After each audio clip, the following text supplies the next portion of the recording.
I could tell the moment that I saw him, he was nothing but the troublemaking kind. It's quite a common view that today's youth, especially students, are only interested in business studies. So I'm going to be talking to a few of them in this week's programme, and I'll be doing a gig in a room in a college with a whole pile of them. The same thing that happens to every generation of students that I've noticed, which is when they go, I've got this really hassle because I'm stressed because I've got to give this essay in tomorrow morning at 10 o'clock, man, and it's 10,000 words, and it's like, I haven't had a chance to start, you know. There you go. Blimey, that's a bit rough. When did they give you that to do? A year ago in April. And I'll be returning to people and places from my past, including someone who was in a rival left group to my one, as socialists are magnificent at arguing amongst themselves. I once had a furious argument with someone who said he thought socialism was inevitable. I said, well, it's not inevitable, is it? It might be a nuclear war. And he said, yeah, that'd only be a setback.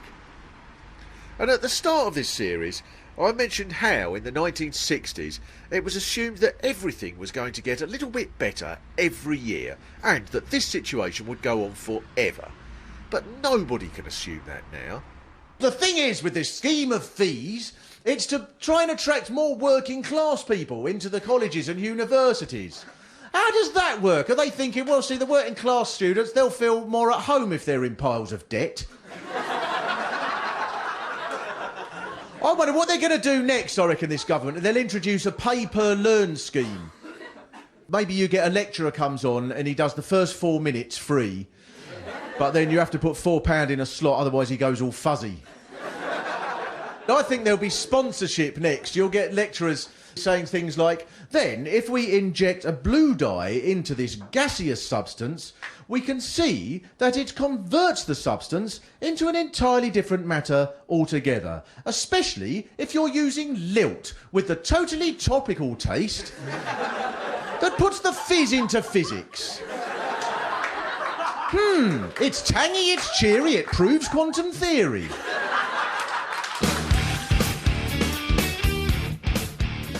There is something slightly awkward about trying to appear as radical as you once were when you get to 40, and I realised I couldn't pretend I was the same when I was singing along to the Rage Against the Machine song that goes, to paraphrase a little bit, screw you, I won't do what you tell me. And then I realised I was doing this while I was hoovering. It doesn't really have the same impact. Screw you, I won't do what you tell me. Oh, hang on, I've missed a bit behind the settee. But it is really upsetting to hear people say the same sort of things about the youth now that were said about my generation. The government made an announcement that it said that it thinks that rap is to blame for violence, because violence is caused by music that's about violence. But who has sent out more armies and more missiles than anyone else in the last few years? George Bush. So what bloody rap must he be listening to? There must be a hip-hop artist walking around the Pentagon going, my solution's execution with no UN resolution.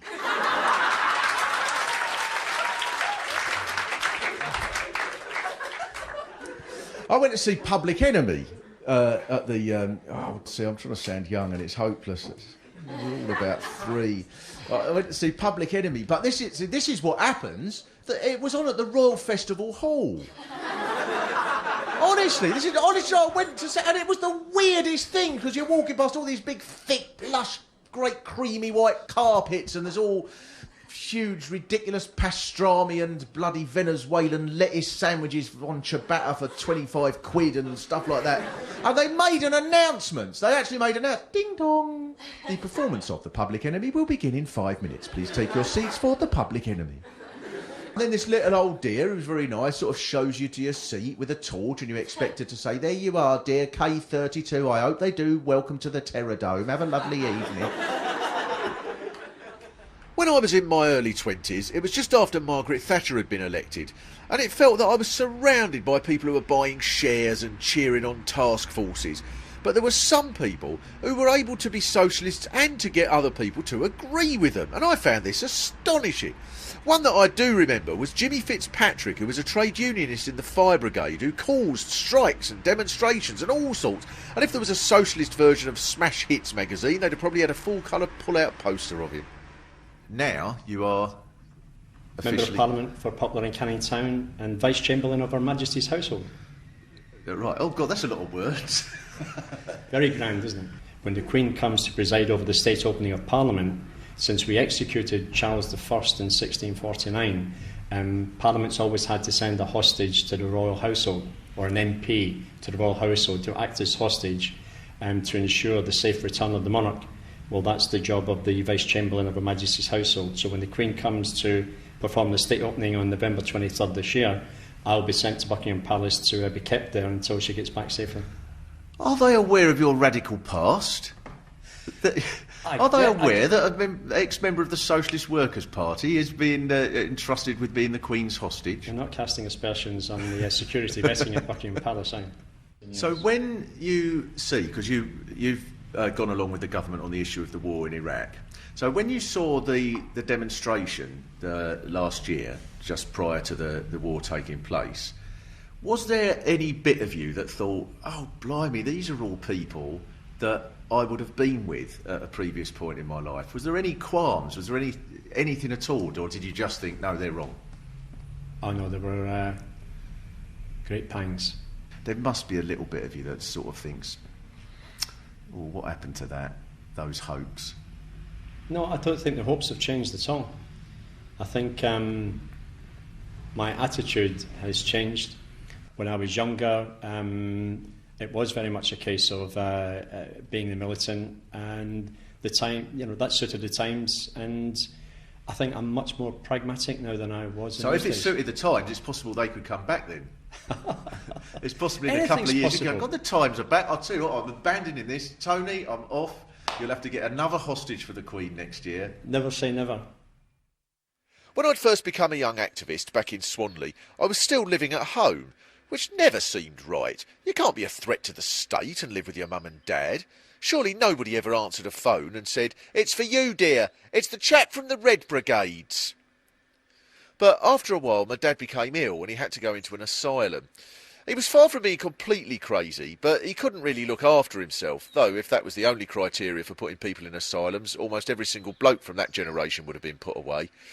So I'm going back to Stonehouse Asylum to talk to some of the people who've worked there, including one who I think might remember my dad. I seem to remember he stole a car from here. Someone was delivering something or other and the keys were in the car and he swiped the motor and eventually got caught up in it. I can remember two instances which may well have been your father.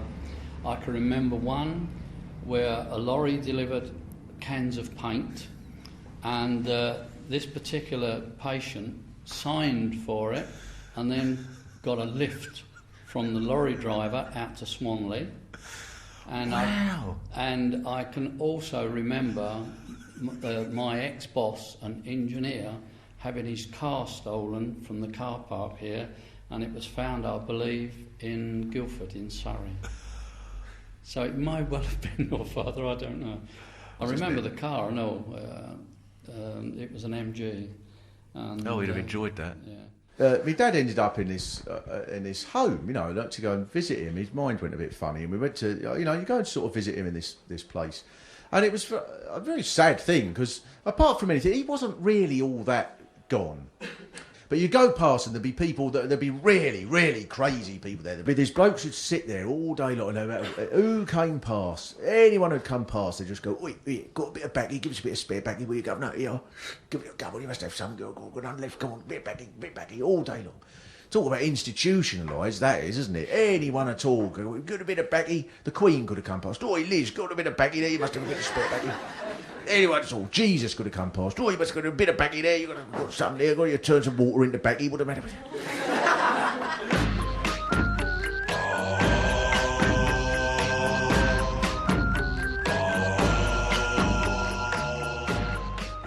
I mean, that spire, could that be on any other building other than an asylum? That just to me says padded cell, that spire. Well, there is a water tank in that one, but not a very big one. But there is a water tank in there. The Grade 2 listed, yeah. It's all the facade here is listed, isn't it? They wanted to pull it down, but they couldn't because of the listing. And it had beautiful mosaic floors in there, and they had all exotic plants. You make it sound very attractive, Bert, I have to say. You make really it sound was. like it's as if Judith Chalmers should have been here, sort of talking about how much a weekend for two mini break would cost. I must say, this is a marvellous example of how two people coming at the same building from a different point of view can see two entirely different things, with each of which I think are legitimate. You know, so on the one hand, you're sort of going, oh, that was the beautiful mosaics and the wonderful place where they make grapes and wine and the bakers and I just thought, oh God, my dad's in a meadow, and the mosaic flooring I mean, really passed me by, to be honest. I can remember Princess Anne. We used to have a rifle range just down the back there, and there was an international shooting competition, and Princess Anne came and landed in an helicopter in that field there, and I can remember sitting on that wall watching her land in the helicopter. If the navigation had been just a few feet out, she'd landed in here, she'd probably still be here now. Yeah. You'd have been saying to me, we've got one woman was upstairs, thinks she's the daughter of the Queen. Yeah.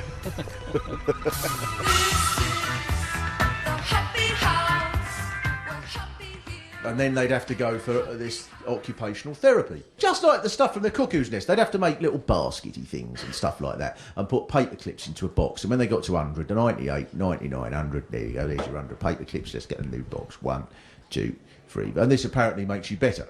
And then every now and again, someone, and my dad was amongst these numbers, which made me very proud, he'd go, yeah, paper clips, you can stick them up. Yeah. But the way they'd see it, if someone said, oh, I'm not doing that, then they'd go, oh, God, he's getting worse, so they'd inject him with some special new thing and give it a special name like subaquid giraffe syndrome or something. And the thing was, there was something to this whole method. It's just the end they get wrong. Because when someone says, paper clips, I'm not doing that, that's when they should go, fantastic, you're cured! Marvellous! I'll tell you, these are all nutters. They just carry on doing it just because we tell them to. Well done, you're sorted. Here's a crate of lagers, 150 quid and keys to a flat. Off you go. One irony about visiting my dad was that, for me, as part of the far left, a case could easily have been made that I was in an environment as crazy as anything in Stonehouse. Meetings in which everyone agreed on almost every issue in the world would break up in acrimony because someone was upset by the line taken by someone else over whether there'd still be lipstick in a socialist society. And there were other groups far madder than my one. Pat Stack, who was a leading member of the Students' Union in the 1970s, can remember most of them. When I first came on the left, I remember going on demonstrations, and there was this one group called the Institute of Marxism, Leninism, Mao Zedong Thought, which is a long name if you think about it. I think the name probably was longer than the membership was big. And they used to carry pictures of Chairman Mao on long poles. They may not have been the biggest section on the demo, but they had by far the highest poles. And on top of these you would have Chairman Mao, and underneath, will never die. I remember being on the demo the day after he died, and they'd all cut off the "will never dies" from underneath, and they just had the Chairman Mao on the top. I wonder if they saw that as a betrayal when he died. I think it was probably, at the time, it was about the time the emergence of the Gang of Four in China.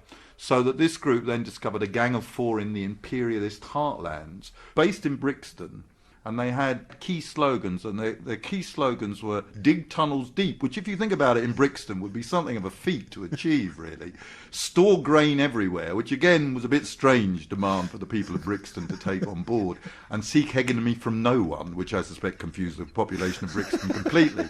I remember once sort of trying to reason with one of these, it was one of the women actually, and just said, "Look, comrade," at which point she walloped me loudly across the face, as if, I'd made an inappropriate pass or something. It's like, what was that for? "I'm no comrade of yours, Trotsky fascist," and so it was a fairly unique and isolated world where they were storing grain and digging tunnels.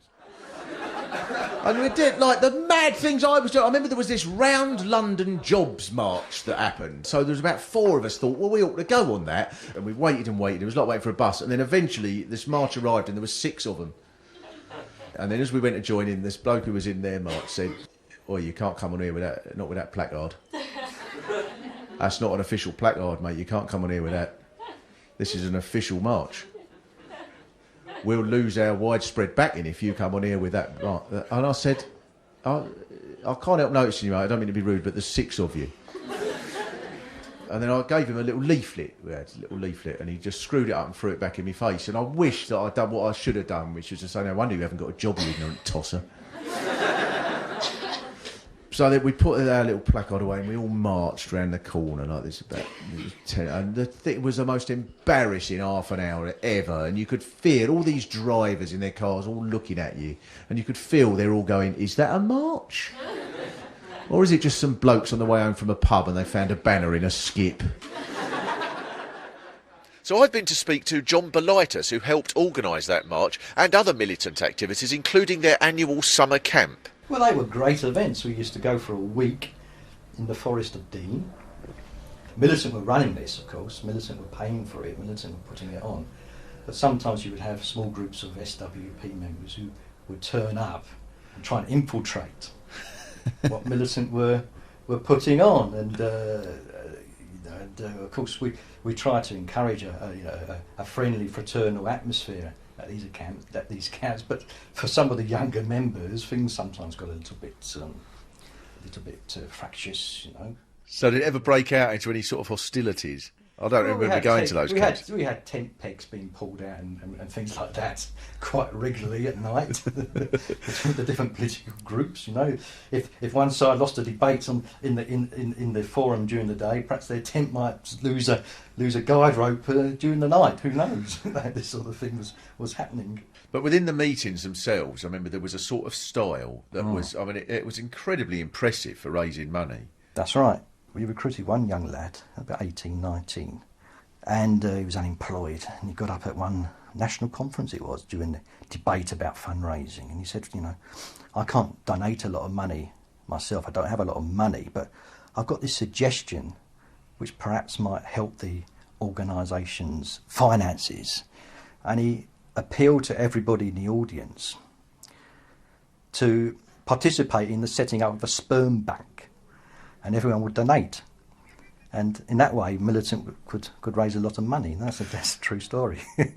Not only that, but breed a whole new generation of members. Of Trotskyists, yes. You could conclude that it's behaviour like this that prevents most people from joining radical groups. But it's more likely that you feel no one very much is listening, so some people drop out and others decide they'd be far more effective becoming a proper politician to change things from within. But invariably, with anyone who tries that method, instead of changing it changes you, because official politics is just so cosy. I found myself suddenly being on peculiar things where you meet these sort of ministry type people. I was on Question Time. I was next to this shadow cabinet bloke, Tory shadow cabinet bloke, was sat there, and it's just about to start. And he leant across and he said, "Not too nervous, are you? Not nervous? No need to be nervous." I said, "Oh, I'm all right, mate, thank you. You just get stuck in, and it'll just go straight by. You won't even notice it's happened." I said, "Oh, you know, all right, whatever." So it starts, and I call him a load of names. And as it's ending, the credit things are going up in the thing and the tunes going round. And he leant across and said, "I told you you'd be fine." And I said, "I've just called you a Tory slag in front of millions of people." He went, "Yes, that's the spirit, just get stuck in, and I knew you'd be fine."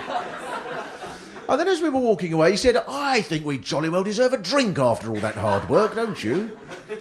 I said, "I suppose so." So we went in this room, and there was only me and him there, and I couldn't find a bottle opener. I said, "Where's a bottle?" He said, "No, there doesn't appear to be one." And he just got his, and he went over to a shelf and got his wrist and went, And I'm an idiot at doing that. I'm useless. And in the end he said, "Oh, give it here, no mucking about, there we go, push, off you go." And I said, "Listen, mate, promise me this never gets out. Because if word gets round that I've had to have my bottle of beer opened by a Tory shadow cabinet bloke on the end of his wrist, I'm stuffed." And he just said, "Yes, I rather see your dilemma. Cheers!" And strange things happen. Instead of living in lively places and council estate stuff, I live in this quiet little road, and it was doing me head in for a little bit. And then one of the neighbours said we're having a party, and I thought, I suppose I should go round to them. But you think the neighbours are people you've got to be good in front of, surely. Because as far as I remember, when I was 18, the neighbours were people who'd come round and they'd say things like, oh, did you hear that story of someone in Dartford, a boy, he had one puff on that marijuana and he thought he was an apple. Took his uncle 6 weeks to get him out of a tree. Come down, he was covered in maggots. That's what you'd hear, all stuff like that. So I went round, I thought, oh, the neighbours' party, I better be on my best behaviour. And I went round there, and there's all these people now in their 40s and 50s, and they're all puffing away all night. And there's just, you could hardly see through the smoke. And then I spoke to the woman who's from over the road, and she's about 50-something. And I said, oh, I'm surprised there's so many drugs here. And she went, oh, darling, my husband, he was a roadie for Led Zeppelin. It's a wonder he's still alive. And I thought, this is unbelievable. What's happening here? What will happen next is that they'll come round and knock on the door and they'll be saying things like, I've just come round to borrow a cup of speed. Now, and I've made some marmalade for you. Now, this one's ginger and that one's crack. As we set aside our differences and assemble our own army to disarm this weapon of mass destruction that we call our president for the present and march for the future of our next. And of course, none of the reasons, this is the extraordinary thing about this war, so quickly, all of the reasons they gave for it have just completely fallen apart. I actually met one of these new Labour ministry people, and he was asked, if Saddam had these weapons, why didn't he use them when Iraq was invaded? And this bloke actually said, Minister, he said, well, because it was made very clear to him that if he did use them, there would be very serious consequences. As if Saddam sat there going, I better not use these or I'll be in real trouble. Even with the torture, that was one of the other reasons, wasn't it? Saddam tortures his people. Well, now, Americans are torturing people as well. And then they go, oh, well, I don't know, sorry. If they'd have been a bit smarter, I thought what they were going to say is, yeah, well, the thing is, you see, is that under Saddam, the Iraqis got addicted to torture, you see. So we're just weaning them off it bit by bit, you see. Because if you stopped all of a sudden, they go cold turkey. But if we do it bit, by Christmas, they'll be on electrode patches, you see. After the show, I spoke to Sophie and Gabrielle, who are both from the student campaigning organisation People and Planet. Well, I probably learnt about campaigning from my parents. I went on Babies Against the Bomb marches in the early 80s. Yeah, and see, that stuff, just seems wrong to me. Yeah. Yeah, some of my parents' friends are a bit more conservative, some aren't. Yeah. Oh, no, I mean, parents aren't supposed to say, come on the demonstration. Parents are say, well, for goodness sake, don't get in trouble and wrap up wall. Actually, I was quite ashamed that I didn't manage to get my parents along to any of the anti-war marches after we'd been on so many together when I was a toddler, and I did have quite a go at them about that, actually. Oh, right. Well, see, that sounds healthier. Have they become senior members of the military? Not quite. No, they've just become a bit complacent in their old age, I guess. Just moved to Devon, to the countryside, and yeah. Yeah. Sorry, Mum. I went to Glastonbury a little while ago, right, like this year, and one of the biggest attractions was Tony Benn. In this huge marquee, and everybody there was like about 18 and 19 and stuff, and it was a music festival, and there's Tony Benn and he made no concession whatsoever to the fact it was a music festival. Primal Scream were on later, and I thought at least he would say, and when you see Primal Scream, they're going to be talking later on about moving on up, and of course this is very much the same message as we got from the Chartists and from the suffragettes and from Nelson Mandela, you see. A bit of me did feel old, because everyone was in nose studs, there's about 1,000 people, and I did think, well, you're not much of a threat to the state, are you? If they're too worried about you, they just fly a plane overhead with a great magnet, and your whole lot of you will be scooped up. I think that students are a lot more aware of international issues, and they're turning out in bigger numbers for anti-war demonstrations, perhaps like on-campus issues, which I think were a big thing in kind of the 60s and 70s, don't get as much activism anymore. But issues like climate change and trade justice and that sort of thing do get a lot of attention from students, and I don't think that we can say that this generation's apathetic at all. No, definitely not. And there's also so many other ways of expressing your sort of willful non-consent. I mean, just through your lifestyle, what you buy, what you don't buy. I mean, people realise that has an impact now, by buying fair trade bananas instead of, your usual bananas. So I think there's much more subtle ways than going out and going on demos and getting really active and violent. You can actually just, by what you buy is making a statement in itself. Well, if I'd only seen it like that 25 years ago, I'd have saved a lot of bruises and eaten a lot more bananas. I think it'd be brilliant, actually, if 17-year-olds were running the country. I think it'd be so much better, wouldn't it? The House of Commons would suddenly come to life, surely. The Prime Minister's questions would be like, listen, if the Honourable Minister opposite disses my policy one more time, I swear I'm going to mash him up with such a wicked beating. And if a 17-year-old girl was Prime Minister, we'd never have gone to war with Iraq. She'd be on the White House lawn, presenting her speech to all the press, and she'd be going, yes, so like he's rung me up on my mobile, said I've got to send all our troops. I've gone like, why? He's gone more like, there's weapons of mass destruction, and I'm like, you're so making that up. And he's gone more like, I need to invade Iraq, and I'm like, don't even go there, man, that place is minging. So he's like, well, like, you're never going to be invited to Congress to speak or nothing like that. And I'm like, whatever. I see trees of green, red roses too. You could argue that all the campaigning and trying to change the world that's happened in the last few years hasn't come to anything, because the world's still run by George Bush and people like him, and there are still wars and rich and poor and people watching Pop Idol. But then you don't know what it'd be like if no one had ever campaigned for anything. Nobody knows which unsold grape brought down apartheid. Now, I had some proof that the spirit of resistance lives on healthily in today's youth when I went back to the place in which I began this series, my old school in Swanley. I was invited to do a talk along with the local Tory MP and other politicians, so all the kids were sitting there texting each other and going, taking no notice of anyone, and then the Tory starts by saying, this government has taken your money in tax, and now it is wasting it. And they're all 15. They weren't going to sit there going, he's right, man. Like last week I made £4 selling my brother's porn mags around the class, and now by the time I pay the tax, it's hardly going to be worth it, man. So they were all magnificently bored. And to be honest, they weren't very interested in me either, until I said that the richest people should pay more tax. And this one girl jumped up and shouted, he's right, man. And I thought, I've reached someone.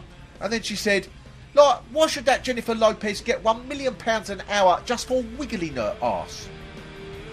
The spirit of Marx is alive. Yes, I hate myself. What a wonderful